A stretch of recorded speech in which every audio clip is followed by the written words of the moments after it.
Hello friends, இன்றைக்கி நம்ம ஆட்டுக்கால் பாயா பண்ண போகிறோம்.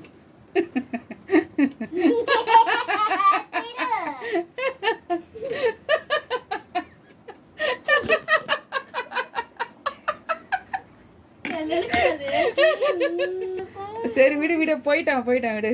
ஹலோ ஃப்ரெண்ட்ஸ், இன்றைக்கி நம்ம வந்து ஆட்டுக்கால் பாயா பண்ண போகிறோம். இது ஒரு ஆட்டோட கால், 4 கால் தான்.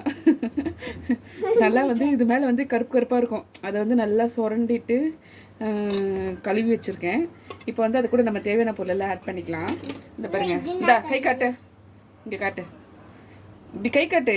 4 பல்லு பூண்டு, இங்கே கை இப்படி கிட்டவா, வீடியோவில் தெரியல. இந்தா நசுக்கின இஞ்சி, கீழே கை இப்படி கீழே வை, கை தெரில, ஓகேவா? சரி, இந்தா பட்டை உடச்சி போடு நல்லா சின்ன சின்னதா. நல்லா உடச்சி போட்டியா? இந்தா காட்டு, 2 கிராம்பு காட்டு. அப்புறம் வந்து லைட்டாக கொஞ்சோண்டு சோம்பு. அதுதான் சோம்பு, ஜீரகம் மாதிரியே இருக்கும், ஆனால் க்ரீன் கலரில் இருக்கும், வாசனை சூப்பராக இருக்கும். இப்போ இது கூட வந்து கொஞ்சோண்டு மஞ்சள் தூள் சேர்த்துக்கலாம். இந்த சேர்த்துக்கோ, போடு, கொட்டிடு. உப்பு கொஞ்சம் அல்லு. ஆமாம், கொஞ்சமாக போடணும், ஏன்னா நம்ம வெறும் தண்ணி தானே இப்போ வேக போகுது. கொஞ்சமாக அல்லு நல்லா அல்லு. ஓகே, போடு கொஞ்சோண்டு லைட்டாக உப்பு. இப்போ இது கூட வந்து நம்ம வந்து தண்ணி சேர்த்துக்கலாம். சரி, ஊற்றுந்தா புடி, ஊற்று மொத்தமாக ஊற்றிடு. இந்தா இன்னும் கொஞ்சம் ஊற்று. போதும். இது வந்து சீக்கிரமாக வேகாது, மட்டன் மாதிரி. இது வந்து ரொம்ப நேரம் ஆகும். மட்டன் வேக போதும். மட்டன் வேக 2 விசில் அப்படின்னா இது வந்து 10 விசில் கூட தேவைப்படும். அதாவது உங்கள் குக்கரோட தன்மையை பொறுத்து. என்னோட குக்கரில் 10 விசில் வச்சா வரும். இது ஸ்டவ் சரிடா. இப்போ ஸ்டவ் பற்ற வச்சு நம்ம அதில் வச்சிடலாம். இது வந்து நல்லா விசில் போட்டு கொஞ்சம் ஹீட் ஆனதும் மூடிட்டு தம் போட்டு வச்சுருவோம். நல்லா சூட வெந்ததுக்கு அப்புறம் நம்ம பாயை எப்படி ரெடி பண்ணுறதுன்னு பார்க்கலாம். அதுக்குள்ளே மசாலா ஐட்டம்லாம் நான் ரெடி பண்ணி வச்சிடுறேன். ஹலோ ஃப்ரெண்ட்ஸ், ஆட்டுக்கால் பாயா பண்ண போகிறோம். கடாய் காஞ்சிச்சு. நவுறு இங்கே குறுக்கில் வந்து நின்றுட்டா நான் எண்ணெய் எடுக்கிறது. நான் நல்லெண்ணெய் ஊற்றிக்கலாம். ஒரு பக்கம் வெந்துட்டு இருக்கு ஆட்டுக்கால். இருமா, ஒரு பக்கம் ஆட்டுக்கால்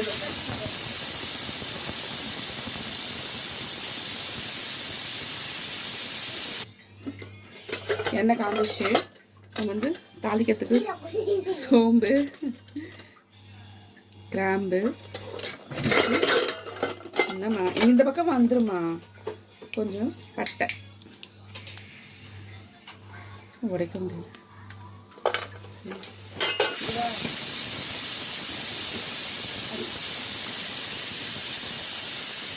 வெங்காயம் சேர்த்துக்கலாம்.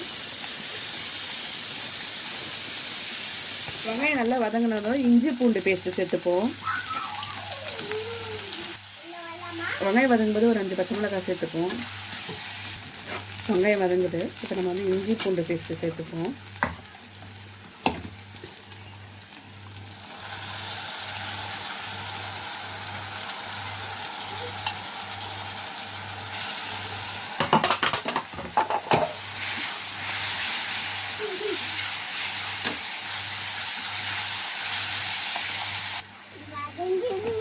இப்போ தக்காளி சேர்த்துக்கலாம்.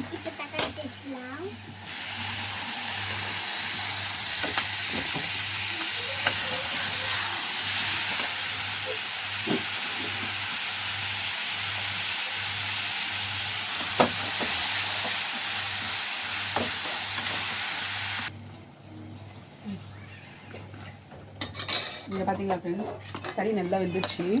இது வந்து தண்ணி இருக்குது பார்த்தீங்களா, இது வந்து நம்ம வந்து சூப்பாகவும் குடிக்கலாம். பாயா செய்யறதுக்கு முன்னாடி என்ன பண்ணுறேன், ஒரு பாத்திரத்தில் கொஞ்சமாக ஊற்றிக்கிறேன். உப்பு கம்மியாக இருக்கும், உப்பு பத்தலைன்னா கொஞ்சம் போட்டுக்கோங்க. ஆமாம் சின்ன, ஒரு பீஸு 2 பேருமே குடிங்க. இது கூட கொஞ்சம் லைட்டாக இது வந்து மிளகு ஜீரகத்தூள்.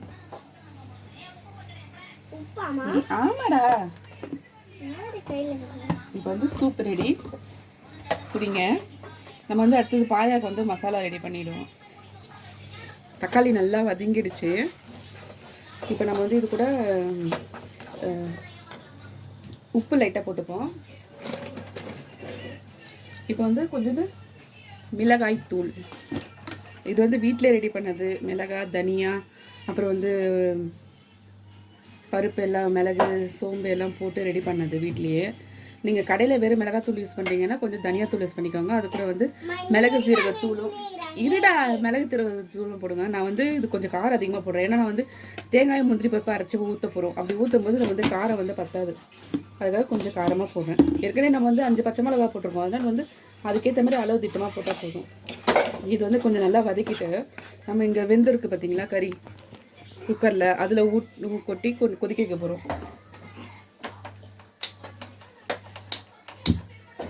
இப்போ இதை வந்து இதில் மாற்றி கொதிக்க வைக்கலாம்.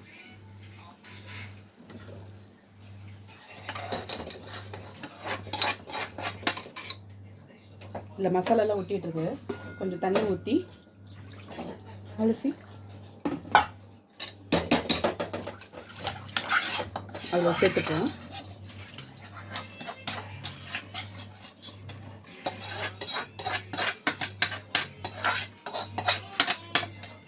இது வந்து மிளகாத்தூளோட பச்சை வாசனை போகிற வரைக்கும் கொஞ்சம் நேரம் கொதிக்க வச்சுட்டு அதுக்கப்புறமே இந்த தேங்காய், முந்திரி ரெண்டுத்தையும் அரைச்சி அதில் சேர்த்துக்கலாம். உப்பு கொஞ்சம் கம்மியாக இருக்குது, அதனால் லைட்டாக போட்டுக்கலாம். இது மறுபடியும் நம்ம விசில் போடணுன்றது இல்லை. ஏன்னா வந்து கறி நல்லா வந்துடுச்சு. மசாலா கறி குழம்புக்கு ரெடி பண்ண மாதிரி ரெடி பண்ணால் போதும். இப்போ வந்து நல்லா கொதிக்கிட்டோம்.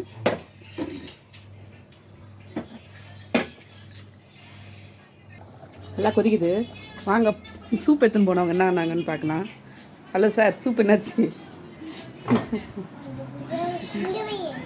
இல்லை எடுத்துகிட்டு போகிறேன். குழம்பு இன்னும் முடியல. நல்லா இருக்கா மேடம்? நல்லா இருக்கா? சரி குடிங்க.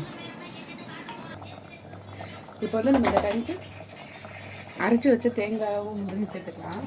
நல்லா நைஸாக அரைக்கணும். கொஞ்சம் தண்ணி விட்டு அலசி அதில் ஊற்றிக்கோங்க.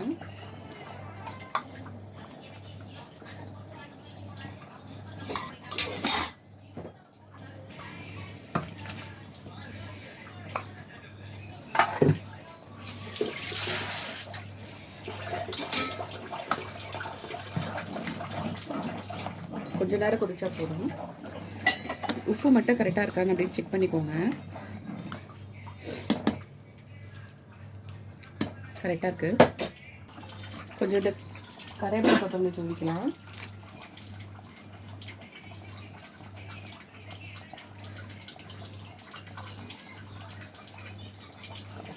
பாயா ரெடி ஆயிடுச்சு.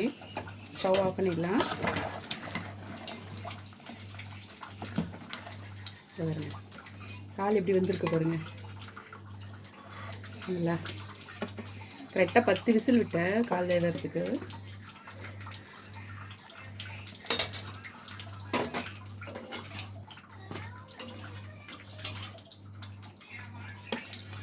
சூடாக தோசை தொட்டுக்க பாயா. வாங்க சாப்பிடலாம்.